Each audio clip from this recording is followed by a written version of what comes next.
Well, hey everyone, and welcome into our first episode. I'm Cassidy Wood alongside Suzie Cool. Suzie, how are you today? I'm doing great, Cass. How about you? I'm great, you guys. We have a Steelers Sunday to talk about. It is finally game week, long awaited. It's been a long process through OTAs, through training camp, preseason, and now the regular season is finally here, and we get to talk all things Steelers with you guys. Very excited about it. And on the news of exciting things that have happened this week, Cam Heyward, he got paid. $45 million, a 3-year extension for his contract.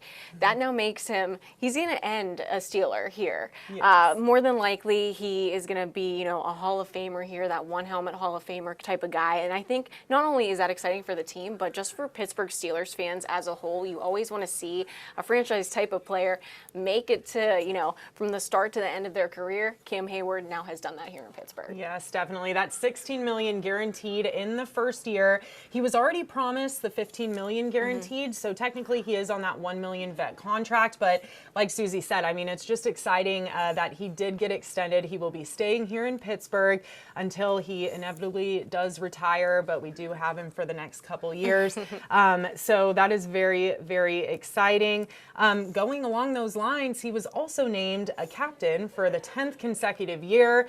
The captains are voted on by the fellow teammates, and so very exciting that he was chosen yet again. It was, of course, him, TJ Watt, Miles Killebrew, and, of course, Russell Wilson. Yeah, I think that all these guys, they come without question. I mean, you look at Russell Wilson, he's a 13-year pro, so he just is inevitable on the offense, especially because he's going to bring that veteran presence. You have TJ Watt, who he's going in his 4th season as a captain here in Pittsburgh. He might be young, but you have to look at everything that he's done in his career here.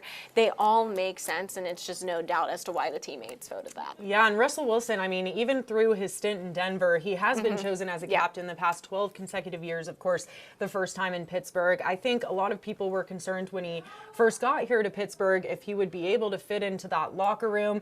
He does have kind of the reputation of being a little bit of a diva, and I know the guys around here are a little bit more blue collar, and so to see him actually voted as a captain is nice for Steeler fans because it seems like he's fitting in well. Well, I was going to say, that actually surprises me just because of the impact that Russell Wilson seemed to have made whenever he came to the Pittsburgh community. If you think about it, he was bringing Sierra to Penguins games, and he was making himself known here in Pittsburgh. So again, I think that leadership quality, the way that he's really just taken on this city, it was a no-doubter to pick him for that. Yeah, we've seen him at all the major events, and so yes, definitely exciting for him. Now, I have a question for you, Suzie. Do you think Russell Wilson, named the starting quarterback, do you think we will see him finish this season as the starting quarterback? That is a tough question. I don't want to throw all my eggs in one basket. However, I feel like it's going to be very tough to not see him in every single game for the Steelers this year, just because of how much more experience he does have over Justin Fields, just because he does kind of have those, I guess, accolades that back up what he can really bring to a team when he is being successful.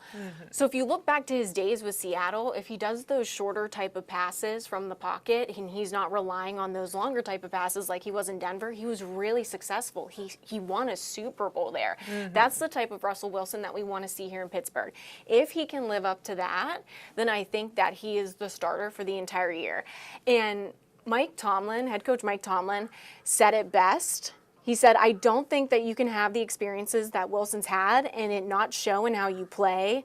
The moments can't be too big for a guy that's been at it as long as he has and has seen the things that he's seen. He's had that confetti rain down on him. It's not speculation. It's not dreaming for him. He's lived it. And that is just a power punch type of quote for what Russell Wilson can bring to this offense in Pittsburgh. And that really puts it into perspective, too, because when you think about Justin Fields, he doesn't have that experience. Could he someday? Yes. But he doesn't have the experience that Wilson has, and Wilson has that to back up his game right now. Right. I think the argument for Justin Fields, too, is, he went to Chicago. famously known for a place where quarterbacks go to die, as people say. And so, yeah, I don't think Justin Fields has really gotten a fair shot, and I think he will get some of those opportunities here in Pittsburgh. Seeing Russ as the starting quarterback at the end of the season, I'm not sure if that's going to be the case, but I think Steeler fans should have confidence in knowing that these two guys are under center, and they'll make stuff happen, definitely. Kind of going off of that, too, this offensive line, you guys, we got to talk about it. There have been a lot of injuries throughout this preseason, a lot of shifting going on with this offensive line. And for someone like Russell Wilson, who does like to sit back there in the pocket, kind of take his time throwing the ball, he's really going to have to keep that in mind and maybe try to have a little bit of a quicker release. Yeah, with the O-line issues that the Steelers have seen, not just in preseason, but in last season too, right? Wilson's going to have to be cognizant of the crew that he has there in front of him. How much experience do they really have, right? And again, that's where his veteran presence is going to come into play with this offense. Why he might just have that little bit of an edge over Fields, who is still very young, who's still trying to find his way in this league. So again, like you said, he's not going to be able to sit back in that pocket too long, because that might exploit what this offense is capable of, isn't capable of. So because of those improvements that the O-line needs to make, Russell Wilson is most definitely going to have to be a little bit smarter out there. Yeah, and on that offensive line, it all started when Nate Herbig went down. We now have rookie center Zach Frazier there. And then actually this week, Isaac Samalu went down, and now Spencer Anderson is going to be filling that role. We did get an injury update from Coach Tomlin the other day. He said Roman Wilson, Troy Fontanu, Jalen Warren, and Corey Trice are improving a lot. They've been participating in drills this week, and we should expect to see them play on Sunday. He said, quote, they're turning the corner and improving in terms of availability, but of course, they'll keep an eye on them this week. So again, that could impact that musical chairs that is happening at the offensive line. And we talked to Broderick Jones today, and he's still not really sure if he's playing right or left. So it's a lot of question marks surrounding that offensive line still, but I think Russell Wilson, as you mentioned, just a veteran. He's been in situations like this before over his tenured career. So I have no doubt that he'll be able to manage all of that. And yeah, like the youth on this team, aside from Dan Moore, I mean, everyone's either a rookie or has 2 years of experience. And playing devil's advocate with that, right? This might be the perfect situation to see what the Steelers really have, what they can play with, not just for this year, but years to come, you know? So maybe, you know, taking it at a twofold, is it going to be a challenge to start? Probably. There's going to be things that these kids need to navigate. Playing under Russell Wilson or under a new offense led by offensive coordinator Arthur Smith. So, but it could also show the Steelers what they have long term. And that also should be something really exciting, because are there growing pains to start? Yes, but as the season progresses, maybe the Steelers will really just be able to see, I guess, the fruits of their loom. Yes. Is that the quote? Yeah, I think that, we'll just go with that. Right? We'll go with that. Switching gears, Atlanta, obviously, on Sunday. Heading down to Atlanta in the Dome. It's going to be a very tough environment for these guys to play in. And what's really difficult for them is they're preparing for a team that has no tape. This is an entirely new coaching staff. Granted, you know, head coach Raheem Morris and both of his coordinators actually did come from LA. They were all with the Rams last year. So they worked together, but there's no way for these guys to really prepare concretely. We're killing it with the words today. But you know what I'm trying to say. Like, there's no way for them to watch film and know the X's and O's. So like they were saying today, they've just been going back and looking at how they coach the line, how they coach certain techniques, stuff like that, so they can try to prepare the best they can. Yeah, I actually just talked with a college coach here today for Grove City, and he was saying you can make as many game plans as you want and try to strategize against teams. However, whenever you're starting a fresh new season, it's almost impossible, because you don't know the script that they're going to come out with on opening day, right? So many unknowns. And that's true for Morris and his staff being completely new. How do you make a game plan against the Falcons going into week 1? You can take some of the tactics that Morris used on defense in LA, or in his time where he has been a head coach at times, whether it would be in Tampa Bay or that short stint in Atlanta before. However, he's a completely different person than 10 years ago, 10 plus plus years ago, right? So it is hard to strategize against the Falcons going into this week. However, that's also going to be something that's going to either, again, exploit the Steelers and how they can adapt to that situation of the unknowing as to what's going to come from the Falcons, or it's going to show like, hey, they can adapt on the fly. Yeah, it definitely will test them. That's for sure. And Coach Tomlin and Raheem Morris actually go way back. They've been friends for over 20 years, going back to their stint in Tampa when they coached together from 2002 to 2005. So there's no love lost between these guys, and it'll be a very exciting game for all of us to watch. But let's get into our CC's 3 keys for this game to pull out a win on Sunday. What do you think number 1 is for these guys? I want to talk about the Arthur Smith history with the Falcons. Obviously, the last 3 years he was the head coach there. His seasons didn't fare very well. So how are the Steelers going to really come into Sunday against the Falcons, right? Under a new offensive coordinator. And then also Arthur Smith, is he going to be not shaken up, but is he going to be like, this is where I spent a lot of my time, a lot of my tenure as a head coach, right? And then you have to look at the flip side of that. How is Atlanta going to game plan against him? You know, we talked about the strategy of going against a team where you don't know what the coaching staff is going to bring. However, the players on this roster still know what Arthur Smith brings to the table. Maybe not every single one of them.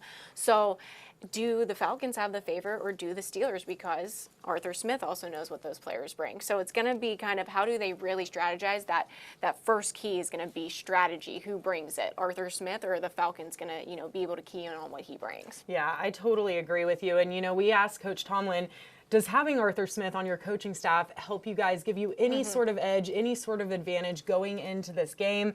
But he said because of all that turnover that happened in the coaching staff, it doesn't really. And it is the NFL. A lot of guys also, you know, filter around. And so Tomlin said it really doesn't give the Steelers a huge advantage. But like you said, a lot of these players played under Arthur Smith. So it'll be very interesting to watch the strategy and how they manage that on both sides.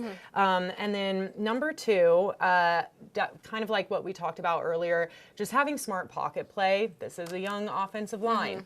Russell Wilson is not going to be able to sit back there for, you know, 10, 12 seconds and wait for someone to, you know, a go route and be able to hit a guy far downfield. Like, they're not going to be able to block these guys for long. So he's going to have a quick release. He's going to have to, you know, manage the offense, which, I mean, he can lean on his experience for that. So that's a positive thing. Yeah, and he's going to have that quick decision making, right? You know, that's what's going to come with it. And he, again, is going to be leading these young players there on Sunday. You know, what is going to work with them? What is not going to work? You know, how is Atlanta's defense going to go against a younger offense? You don't know any of these things. Again, there's so many unknowns going into this game. However, that quicker pocket play is definitely going to be a big key, because it's going to have to be quick. He can't sit back and waste any time, because when you give too much time, then that's just too much time for mistakes to actually happen. Yeah, and kind of going off of that, and what I think could be our third key is just being able to communicate and adjust on the fly. You know, they're going into a dome, into Atlanta, where this is the first game of the season. It's going to bring out a huge crowd, undoubtedly. This is the first time that Falcons fans are going to get to see this coaching staff, and they're really going to want to come out and see what they have to offer. And so they're going into a very tough environment. They're going to have to be able to think on the fly, change things very quickly, so that communication is definitely key. Communication is key. And then also, too, I mean, we've talked about just being a young team in general, right? Going into a dome like Atlanta, first game of the season, that's just going to be intense as it is, because it's going to be magnified how loud it is. Is that a lot of pressure on this team, on these younger players? So that communication is going to be key, just to make sure to keep those nerves at bay too, right? It's going to be a lot of NFL first starts there on Sunday. So how are you going to navigate that? How are you not going to let the nerves get the best of you? And then how are you going to be able to effectively communicate to make sure that you're still playing your best game while you might be, you know, a little bit nervous on that first snap? Oh, Oh, most definitely. Got to manage the emotions for sure in this one. Now, because it is the first game of the season, we wanted to do some season predictions and see what we think. We thought it would be fun to come back to this maybe at the end of the season and see if we know our stuff, if we get all of this right. So, Suze, I'll start with you. What do you think their record's going to be? I think it's going to be 10-7. Okay, I was close. I said 11-6. Okay. I think they're going to split pretty much all of the AFC North contests. I think the AFC North as a whole is going to be probably the hardest division in the NFL. I mean, just the quarterbacks alone in that division, the offenses, the defenses. I mean, honestly, all three phases. Let's be real. But I just think the AFC North as a division is going to be very, very difficult. And I think because of that, all four teams are kind of up in the air on who's going to win the division. What do you think? I said they're going to get a third place finish. Who they're necessarily behind, I don't know. I think Ravens is definitely one of the teams. I mean, we talked earlier, the Cleveland Browns might be, up in the air a little bit, but Cincy might come, with a little bit of a punch. So I think, it's going to be a tight race, like you said. This is one of the best divisions in all of the National Football League. That's no doubt. It is year in and year out. So we could be making these predictions and they could blow us out of the water, or it could be completely different, and it could be the first under 500 season that Mike Tomlin faces in his career. I don't think that's going to be the case. I was going to say, do you think? However, I personally do not think so. I think he's going to stay above 500. Yeah. But like you said earlier, before we even started this, he has to get a playoff win at some point. Like 500 cannot be the standard anymore. It's a cool thing that he's never reached below that. But I mean, that's Pittsburgh. I mean, Pittsburgh fans and Steeler fans just, they want a playoff win. It's been too long, guys. It's been too long. We need a playoff win. All right, guys. So we are going to wrap up. Thank you so much for joining us on our first episode of Every Blade of Grass with Cool and Cass. We will be here every Thursday night. So tune in right here on YouTube and come check us out. You can also tweet at us. I'm at Cassidy Wood TV. I'm at Suzie, SUZKEWL. I always have to specify. Yes. So definitely tweet at us, and maybe your question, or we can talk about some things right here on YouTube. And then also I wanted to let you guys know that this Sunday, of course, first game of this 2024 season. It's so exciting. We have the Steelers kickoff that is at 11:30 right here or it'll be on KDKA. And then the extra point will be following the game on KDKA Plus. So extra point, we'll break down everything that went on in the game. And then right after that, there's a sports call special edition after that, where of course we'll take your calls and see what your guys' thoughts are on this season opener. But yeah, for now, I'm Cassidy Wood. And I'm Suzie Cool. Steelers Pack Sunday. We'll see you soon. We'll see you next week.